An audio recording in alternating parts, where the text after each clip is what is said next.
大家好，欢迎来到小林家美食。现在很多家庭都喜欢在家里种植花花草草，养花草可以培养性情，又可以绿化家居环境。在日光作用下，这些花草还可以释放新鲜氧气，让我们的居家环境更加舒适。但是很多朋友养出的花，养出的草根本不好看，有的是干架，有的是黄叶子，还有的烂根，甚至有一些盆栽的花卉，买回去几个月，一枝花都没有开过。而这些都是跟有没有正确施肥有关系的。其实肥料没有必要花钱出去买，在我们家里面日常的小东西，稍微调配一下，就可以给花草当做养花肥料。下面就跟着我的视频一起来，看看我是如何正确的给花施肥的吧。第一种养花的材料，常用的东西是米，平时煮饭煮粥用的这种普通大米。大米不可以直接用，我们要用的是淘米的水。大米中含有非常丰富的维生素，特别是 B 族维生素，表里面含有很多的淀粉类物质。在淘米的时候，这些营养物质也会流失到水中，所以我们可以用淘米水来给花草施肥。不过这种淘米水不能够马上用，如果直接用的话，米水里面的营养物质发酵的时候就会让土壤发热，这样的话就会造成花卉烂根儿。所以正确的用法是把淘米水室温发酵2个礼拜后才能够使用。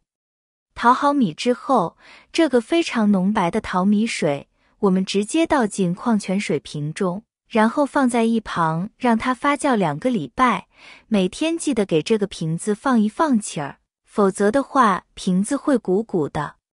2个星期发酵好之后，这个淘米水也不能用直接用的，原浆是比较浓的，要用的时候1:1的清水和淘米水稀释好之后才能去浇花草，这样浇出的花卉呢，叶子绿油油的，根系也特别旺盛，营养足，花草能长得更好。一次性用不完的淘米水，我们就把它装到一个大一点的罐子中，留着以后慢慢用就可以。这种淘米水配合着清水一起去使用。每次浇花的时候不用特别多，大概2-3瓶盖就行。每次浇的次数也不用特别多，大概2周左右浇一次就行。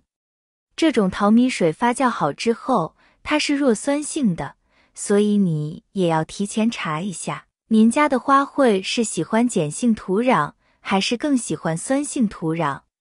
虽然说这种淘米水营养很足，但是如果喜欢碱性土壤的话，那么您浇的这种水就会适得其反，没有任何的用途。第二种浇花方法，用的东西是家里面的一种药，这种阿司匹林泡腾片。阿司匹林里面有水杨酸，而这种物质呢，花卉都非常喜欢，所以可以用这种泡腾片泡在水中之后浇花，或者是喷洒在花卉的叶子上。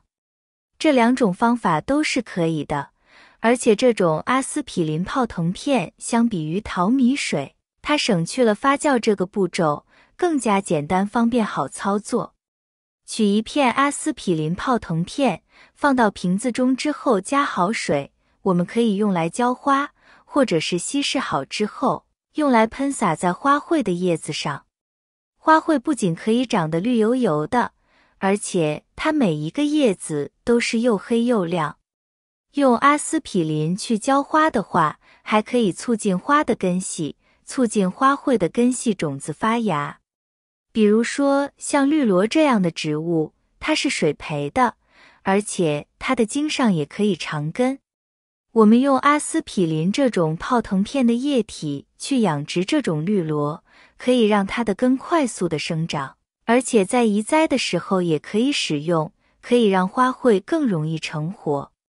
家里面没有这种泡腾片的话，也可以用家里的阿司匹林，直接给它放到小袋子中，再用擀面杖擀碎或者敲碎，同样用水稀释后使用。这种要您去药店买的话，2块钱就可以买200片，价格也是非常的便宜。留在家里面养花，即使是过期的也可以使用。如果是喷洒在花的叶子上，一定要记得多放些水，否则的话，喷洒过后会让这个花的叶子留下小白点，像是这种叶片发黄，带有这种黄色斑点的，就刚好可以用阿司匹林的泡腾水去浇，叶片会长得特别旺盛。阿司匹林泡腾片泡好的水，每隔2周左右浇一次，浇的时候每一次2瓶盖左右，不要太多，这样的话就可以有效地改善叶子发黄的现象。第3种浇花神器就是家里面的大蒜皮，我们平时剥好蒜之后，大蒜皮就可以留下来。蒜皮中富含非常丰富的钾元素，我们都知道种植绿植的时候，氮磷钾的3种元素缺一不可，并且在蒜皮中含有一种非常刺激的味道，像家里面那种小飞虫也都特别讨厌，所以用蒜皮放到花盆中，既可以给花圃带来养分，又可以驱散家里面的小飞虫，可以说是一举两得。比前2者都简单，直接将花掰开之后，在它的根部附近放上几片干的蒜叶就可以了。当在花根的位置，既可以防止风把这些蒜叶直接吹散掉，另外在我们每一次浇花的时候，这些水分渗透到这里面蒜叶子里面，营养成分就可以随着水一点点地渗入到土壤中。这个浇花方法也很实用。第4种浇花的食材，就是家里面吃完鸡蛋被扔掉的这种鸡蛋壳。鸡蛋壳里面富含非常丰富的钙质，我们可以将鸡蛋壳洗净之后，直接捏碎掉放到花盆中，但是前提一定要记得把这些鸡蛋壳清洗干净，否则的话里面残留的蛋液很容易发臭，也会引来很多的小黑虫。蛋壳清洗干净之后，就把这些捏碎的鸡蛋壳直接放到花盆中即可。同样的，每一次浇水的时候，里面的养料和营养成分也会顺着土壤一点点的渗进去，这样我们就达到了缓慢施肥的效果。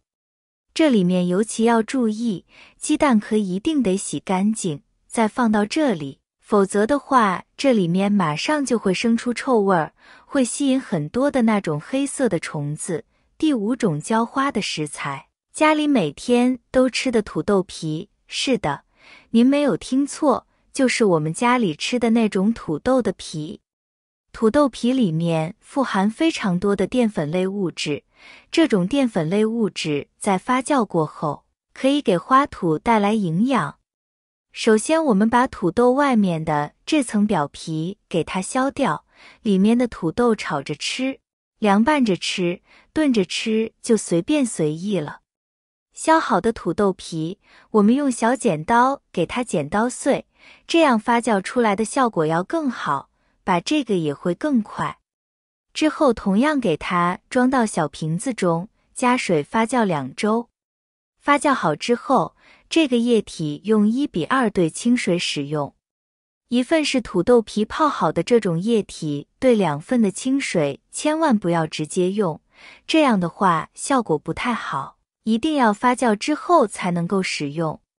土豆皮在发酵好之后，会有微微的酸臭的这种气息。您可以往这个水里面加上一点点的橘子皮、土豆一起发酵，这样的话发酵好之后，这个气味就要缓和很多，不至于在家里面形成那种臭味儿。这样就可以浇花了，花草长得特别旺盛。好了，浇花的妙招给大家分享好了。5种日常生活中常见的花肥，朋友们可以根据自己的需求，选择适合是自家的花卉。这样的方法简单方便，又省事儿又省钱，也可以为家人花卉绿植提供养分。喜欢的朋友别忘了点赞收藏，加个关注哦。感谢您的收看，咱们下期再见。